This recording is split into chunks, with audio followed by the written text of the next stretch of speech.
মানুষ তো জানে না, মানুষ তো বুঝে না, তোদের চড়াইয়ে লাভ কি আমার।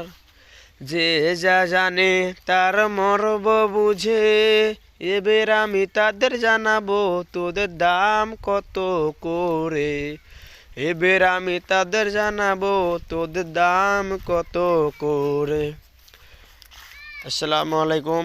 যারা আমার ভিডিও দেখছেন তারা দেখুন, এ বাচ্চার বয়স 5 থেকে 6 মাস। তার দাম এখন লাগবে 5-6 হাজার টাকা।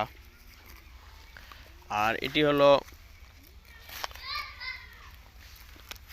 মেরি, যাকে আমরা বেটি ভেরি বলে থাকি। এর দাম 10,000 থেকে 11,000 পড়বে। আপনার এ ভেরিটি দেখুন, এর বয়স 6 মাস, দাম 9 থেকে 10